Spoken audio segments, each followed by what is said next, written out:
Join us on a journey where we unravel the latest trends, tackle your burning questions, and explore innovative strategies that are shaping the future of compensation, all with a cup of coffee in hand. Hello, everybody, and welcome to another episode of Comp and Coffee.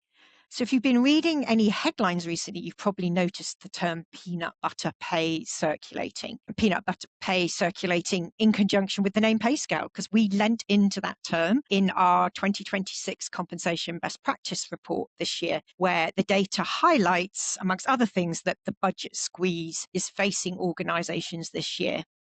So in our report, we discovered that as economic uncertainty lingers, organizations are flattening raises, shrinking bonuses, and in some cases defaulting to administratively easier pay strategies, aka flat pay increases. And that's what has been known in the business by some as peanut butter pay. But simplification isn't neutral. It does carry cultural and performance consequences, and that's what we want to discuss in today's episode. So we're going to cover how flat merit budgets can impact performance differentiation, why peanut butter pay may feel safer but can undermine retention, what happens when variable pay shrinks alongside base pay increases, and how leaders can think about protecting top performers and maintaining trust. So a lot to uncover in this episode, but I have two wonderful guests, first-time guests on the podcast, joining me today. We have Marc Mullis and Brittany Vogel. I'm going to ask each of you to introduce yourself and tell the audience who you are, who you work for, and what lens you're bringing to the conversation. Marc, I'll ask you to kick off first. Thanks so much, Ruth. Wonderful to be here with you and Brittany. So I'm Marc Mullis. I'm the CEO and principal consultant for Payformance Partners. We are a boutique consulting firm helping small to mid-sized companies get compensation help at affordable rates. I have been swimming in the pay scale / market pay pool for about 2 decades now. So it's, you mentioned the CBPR. It's like a second Christmas to me every time that comes out. So I love it. Yeah. So thanks for having me. Great to have you, Marc. And Brittany, over to you.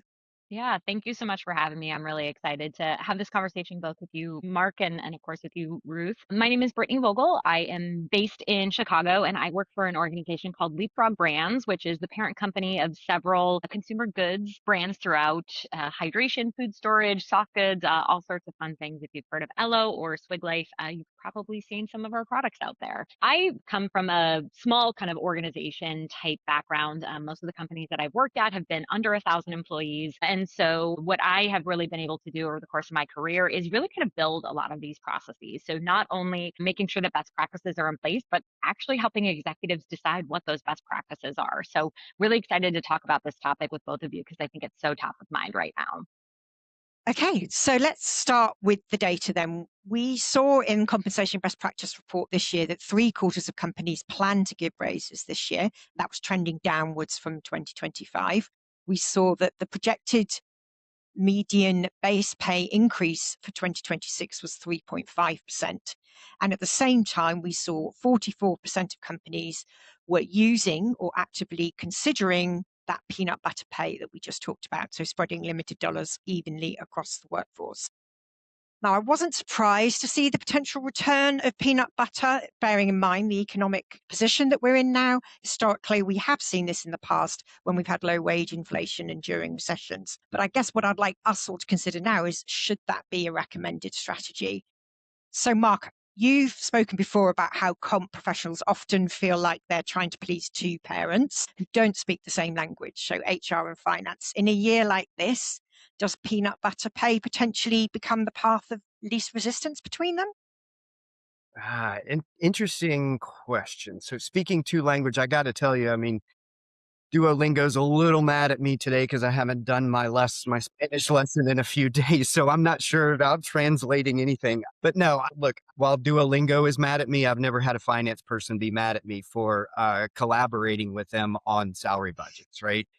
I think as much as I'm a comp geek and a numbers geek, I think in this particular topic, you'll probably hear me talk a good bit about communication and collaboration with finance as the jelly sort of finish off the PB&J, if you will, the peanut butter and jelly sandwich. So I do think it's important to translate that comp geek speak that we tend to do into finance language and vice versa, right? Like they're looking at liabilities on the book, we're looking at performance measurements. So there are definitely two different ways, two different perspectives. And I mean, look, to be clear, I don't think peanut butter spread is really ever the proper way to do things. I think you should go in and talk to your finance folks about what you're seeing, what they're seeing, and come to an agreement on what that looks like, whether, you're looking at the macroeconomics of it or your industry and how things are going, headwinds, tailwinds. But I also get it. I mean, the peanut butter spread way, it is administratively easier, right? There's a lot of comp teams that only have one person or HR generalists that are trying to be comp geeks.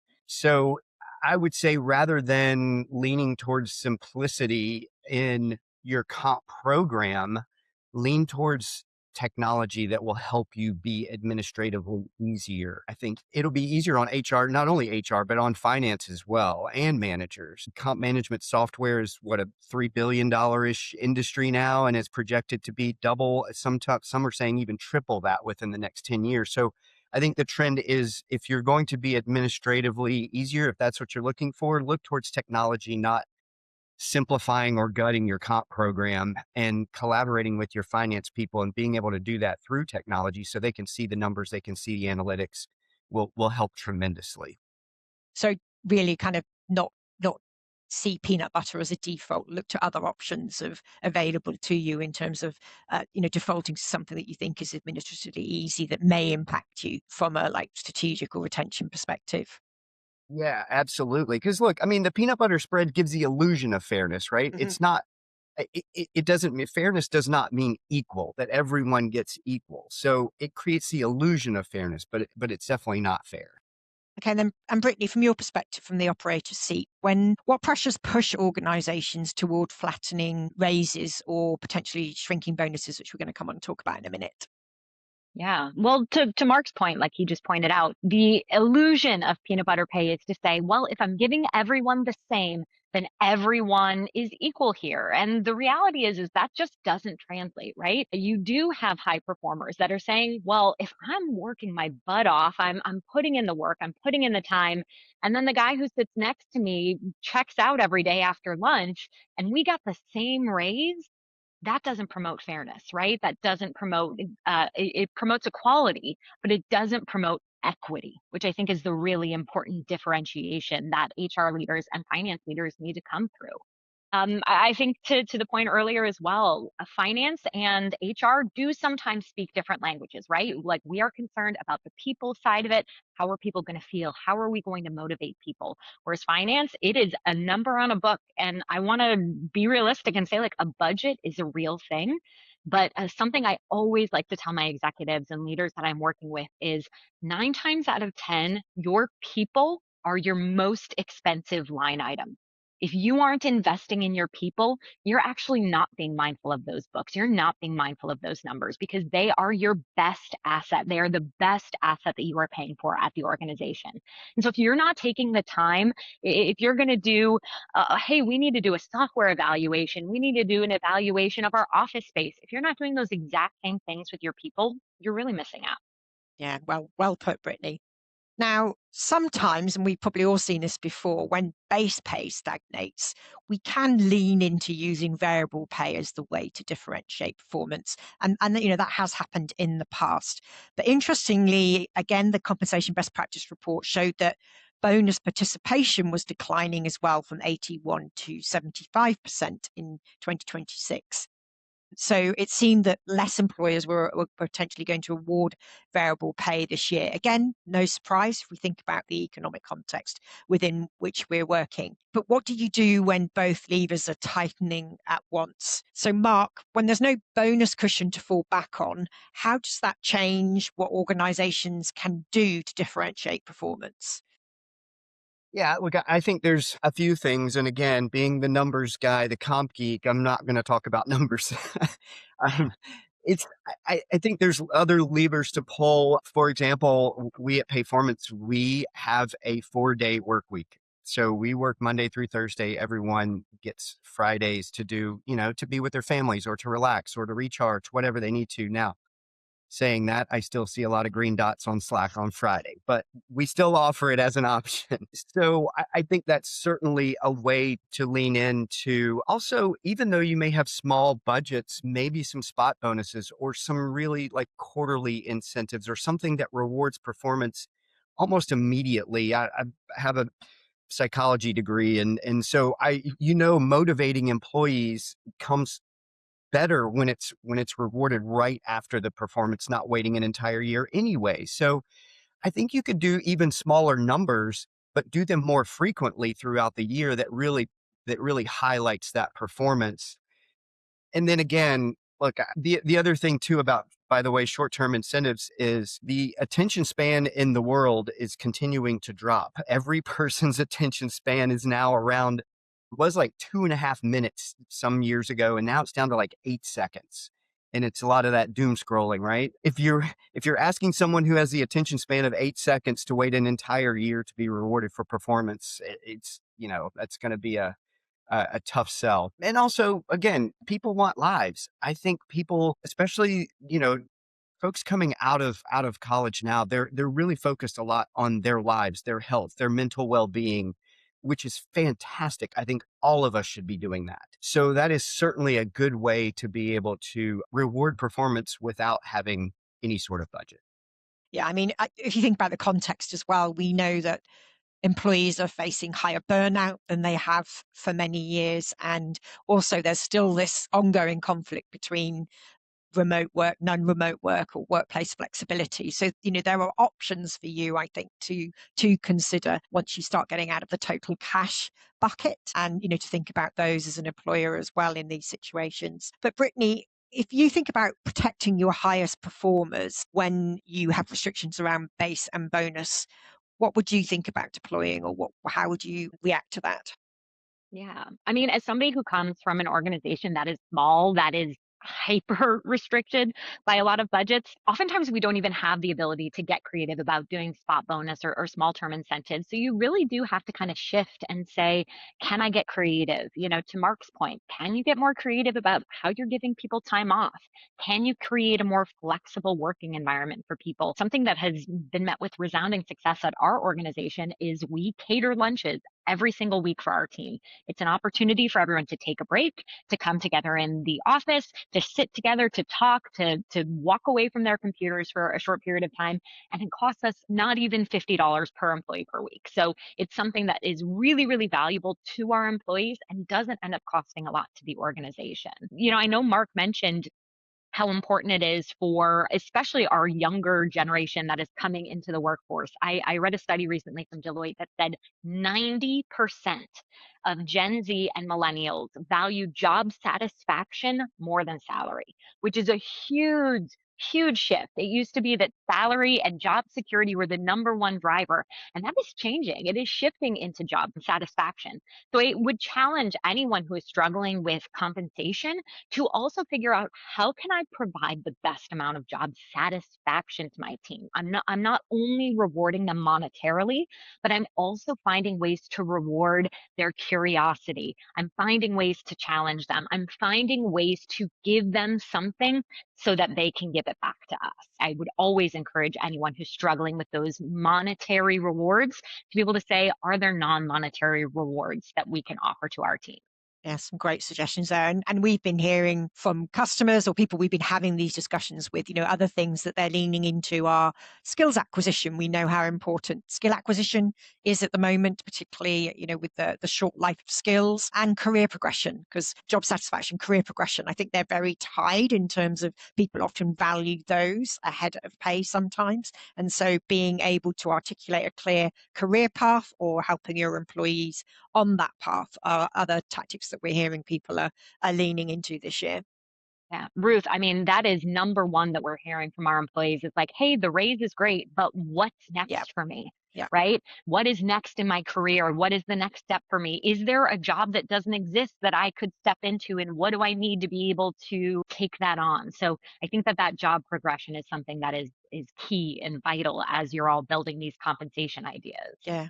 Now, I think another tactic that could help in this is all around creating trust and transparency and communication, I think. If employees perceive pay as disconnected from performance, we know that trust can erode, and it rarely erodes loudly, e.g., job hugging. That's another term, along with peanut butter. We could do our bingo card of top HR terms that are doing the rounds at the moment.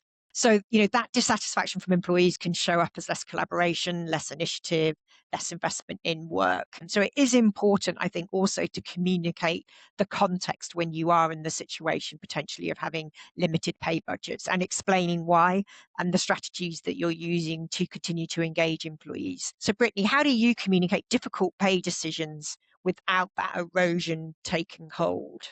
I think something that I've definitely discovered over the course of my career, and I'm sure you all have as well, is that more than anything, employees just want to be told the truth. They don't want to have things behind a veil. They don't want to be felt like they're hearing one thing and then receiving another. Even though it can be a difficult conversation, I think leading with honesty, something that we faced and many companies faced in 2025, is the fact that, global tariffs, technology shifting, looming recession, all these things affect businesses. And I'm sure many of your businesses took that hit in 2025. And so we knew that our year over year raises were probably going to be less generous this year than they had been in years previous. And rather than hiding from that or waiting until we had those discussions with employees to bring it to light, we had a meeting, kind of a performance review best practices meeting in December before we kick off performance reviews in January, just to be able to say, hey, here's how you write a performance review. Here's what we look at when we're looking at performance, yada, yada, yada. But then we also ended with, hey, we want to be transparent about what your adjustments may look like. So even though that can be a tough conversation, I really recommend that you have it, because I think preparing employees for what may come is actually the most valuable thing that you can do. I think the other piece is also preparing your managers. Hopefully, all of you have a comp strategy, a comp philosophy. You have kind of some baseline decisions about where you want to land for employees' comp. But if only the executives, if only the CFO, and only the head of HR, the CPO, or the VP of people know what that strategy is, then it's not going to be as valuable. If your people managers cannot say, well, here is why the decision was made as it was made, the employees are going to be in limbo just as much as they were before. So I also think that manager enablement piece, because they are your front lines, making sure that your HR business people and your people managers have that knowledge is so important. Yeah, so managers often end up in the middle. They're the ones delivering the pay news that they maybe didn't design, and they probably can't fully explain. So, Marc, can you suggest tactics here for making sure managers are set up to have those conversations successfully? Yeah, here I am again, the numbers comp geek talking about communication. I think you said a word, Ruth, perception, to start off this topic. And I think that's absolutely, it's something that honestly we talk about at Payformance a lot. You never know what's going on in people's lives, right? So to assume or what they know or don't know. So to assume that they can't handle the truth. What is the old Jack Nicholson line? You can't handle the truth. Um, so we can't assume that they're not going to be able to handle the truth. And I agree, Brittany, great point there. If we just be honest with them, tell them how the business is doing, tell them how the industry is doing from our perception, right? Because it may not be from their perception of that they're seeing that. So sliding a sticky note or a piece of paper across the table is just not cutting it for employees these days. They really need their manager to explain what's actually going on and why decisions were made the way they were made. And it gets back again to that word perception. That changes their perception of things. If it was a negative perception, unfounded perception or knowledge, and now they have the real knowledge of what's going on, it shifts their perspective to, okay, at least I get why this number is low. At least I get why we're not having increases at all this year, or why everyone gets the same. So I think really telling the story, and that really starts with training managers, and it's not a one-time thing. It's an every year thing. I love that process you talked about, Brittany, of going through, here's what we expect in performance reviews. Here's how we expect you. And here's how to talk about that, and give them a story or teach them how to tell the story with numbers. So yeah, I think manager communication, employee communication being open and honest and building trust. Again, it's Brittany said it earlier. Compensation used to be the number one reason why a person stayed or left a company. Now it's culture, perception, trust. So, yeah, I think it's a big, big part of this. I was having a conversation with a customer the other day because we were talking about ROI on certain things, and they were saying they even think about the ROI on training managers on pay communications, because they were saying if you think about if they're trained and they're having the right conversations with their employees, and that's obviously not just the once a year conversation where they, as you say, Mark, hand them the post-it and then kind of run for the hills. But if they're having that ongoing dialogue, well, there's an ongoing understanding, then there's less friction in the system. There's less time managers are spending having to deal with potentially awkward conversations around pay. And then, the relationship works better. There's a higher level of trust, and they can both kind of like focus on what they should be doing, which is, delivering business outcomes. I thought that was an interesting angle. Yeah, look, and I'll even circle back to the administrative part. It's going to, if you don't train your managers, they can't go into those conversations effectively. They're going to reach back out to you, causing you more work. So do it on the front end and let them have those good conversations rather than continuing to come back to you. I was talking to a client yesterday, and we're just getting into working with them, and she said, we train each individual manager every single year. I was like, wow, that seems like a lot. She's like, yeah, but they still don't do the right thing. Okay.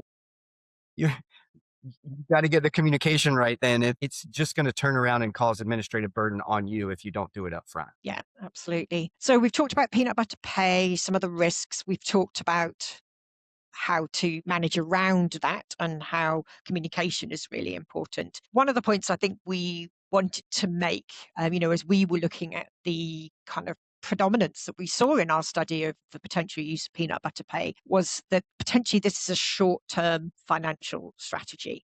We know it's a tough year, but there could be longer term consequences.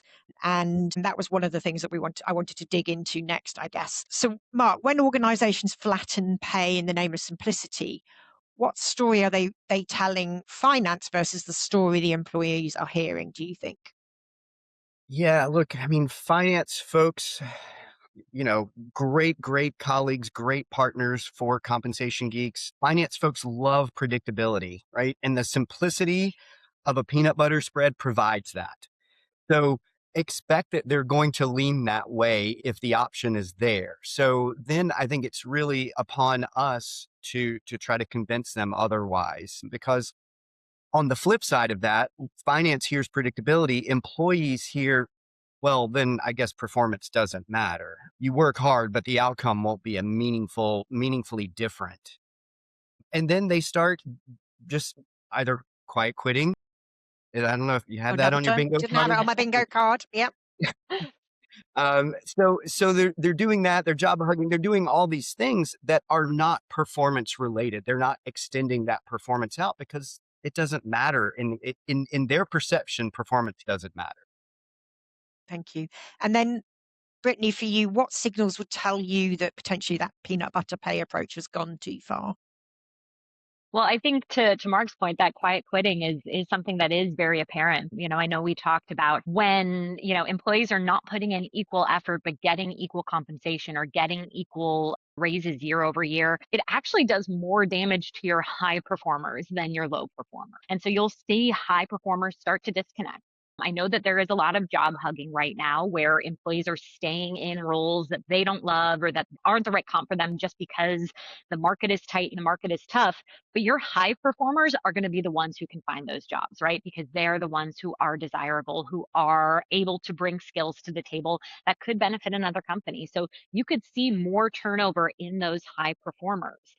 And I always like to remind my finance leaders when they're really pushing back on budget is being able to say that the cost of replacing an employee can be anywhere from 2 to 10 times that person's salary in lost time, in lost knowledge, in just, their salaries, sometimes needing to pay more than you would have just been able to give that raise. So, hey, this person would be happy with another $5,000 nope, sorry, they're not going to get it. Okay, they leave, and then their replacement actually ends up costing $20,000 more. So had we just paid that five, we could have retained that employee, not had that turnover, had that knowledge, and rebuilt that trust. So I always encourage, yes, I think to Marc's point, those finance teams love the predictability, but I think being able to highlight with some of the predictability here builds a lot of that uncertainty for the future for the team. Yeah, and I'll lean into something you said earlier, Brittany, which was like investment. Like one of my favorite lines is compensation is an investment and not a cost. And I think you referred to it in the context of people are an investment. So, think about your strategies that you're deploying now and the longer term impact they may have on that investment and the downstream costs that may eventuate from that.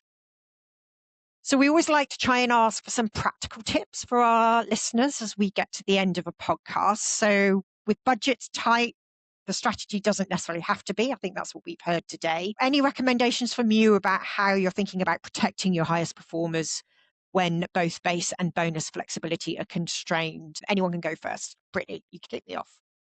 Sure. Well, I think that there are two main things that if I was coming into a new organization and I saw these things happening, like there are probably two avenues that I would take. One is, are we talking about performance frequently enough? I think that we've talked about it multiple times that only having this conversation once a year, people forget they have recency bias. If you had a great Q1, 2, and 3 and a rougher Q4, people tend to focus on that Q4, right? So, can we talk about performance more frequently?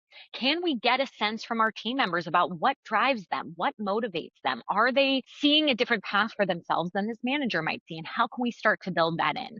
So, if you're not necessarily monitoring and doing a formal performance review every single quarter, every single month, I don't think that that's necessary. But I do think it goes back to that manager enablement. Are you training your managers to have these conversations regularly?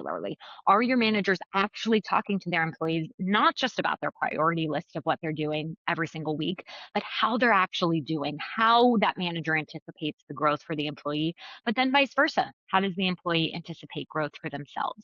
So, really working with managers to have that feedback loop be more constant. And then I think in a more monetary way, is be able to really examine and say, like, where can we flex? I think that you'll often find organizations have a lot of leaky buckets that we don't have any money for compensation, but here are these 12 software platforms that we pay for that only 2 people use. So get creative, partner with your finance team to be able to say, like, hey, I want to be able to find creative ways to reutilize the budget or reallocate, or hey, if we actually go to this cheaper benefits offering, we can offer a wellness stipend because we save these costs here. So don't be afraid to make suggestions and really partner with finance, not just be dictated from finance of what you may or may not be able to do. Great. Thank you. And Marc, from you, any tips from you? Yeah, I would say I think a lot of people look at comp geeks and go, oh, they sit behind a spreadsheet crunching numbers all day. And we love our spreadsheets. We love our crunching of numbers, no doubt. But I do think that the diligence required in training and communication to managers is just as important as crunching the numbers, right? You can come up with the best numbers in the world that finance loves, that employees love, all that. But if you don't communicate it properly, then they're not going to know how much they love it. So I think that's huge. And the other piece is being creative. There are certainly other ways that are non-monetary that you can absolutely reward performance. Yeah, look, I think HR, we're in a very, very unique position in a company where we have the ability to improve people's lives, right? And anytime you feel like you're pounding your head against a brick wall with finance, think about that. And it'll take you that extra mile. I'm helping to improve people's lives. And so that I think should drive you to do more of that diligence in training and communication and crunch the numbers all at the same time to tell one complete story and build trust for the employees. Great, thank you. Yeah, I love the leaky bucket scenario, Brittany. One of my top tips would be keep an eye on those out cycle increases. The amount of money that can slip away through those. So, when you've got limited budgets, keeping a close eye on that is really important. And then, yeah, just like leaning into everything you said there, Marc, around trust and communication. So it sounds like pay in 2026 is not necessarily about how much we'll be spending, but how intentionally we'll be spending it. I think I've heard from both of you. So while peanut butter pay can feel fair and it may feel safe and administratively simple, but that simplicity may come at a cost. And I think you've done a great job of unpacking that for the audience today. It also sounds like the organizations that succeed this year may not be the ones with the biggest budgets, but they'll be the ones who differentiate thoughtfully, communicate clearly, and treat pay as a strategic lever and not just a simple process. So thank you, Marc, and thank you, Brittany, for the candid conversation and for joining me today. I will say we are next going to see you together at World at Work, so the World at Work Total Rewards Conference in San Antonio. As we're recording this, just under a month away, or we little more than a month. Yes, so at the end of April.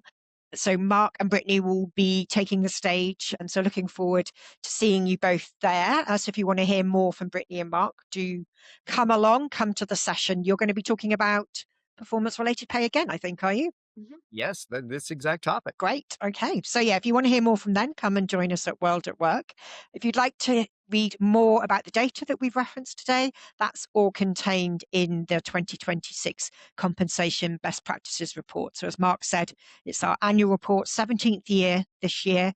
It's where we collect data this year from 3,500 respondents all around, like what are the plans, what are the strategies that people are thinking about implementing, from everything from AI to salary data and everything else in between in that survey. So we're including the link to the CBPR, as it's fondly known, in the show notes. As always, love to hear from you. What are you doing? Are you doing peanut butter pay? Are you doing the opposite of peanut butter pay? Please, we'd love to hear from you. You can email us at coffee@payscale.com. That's coffee@payscale.com.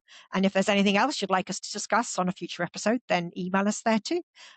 We'll be posting some snips from this on LinkedIn, so you can also have the opportunity to join in the conversation there. So thanks again, Marc. Thanks again, Brittany. And thanks again to the audience. Thank you all.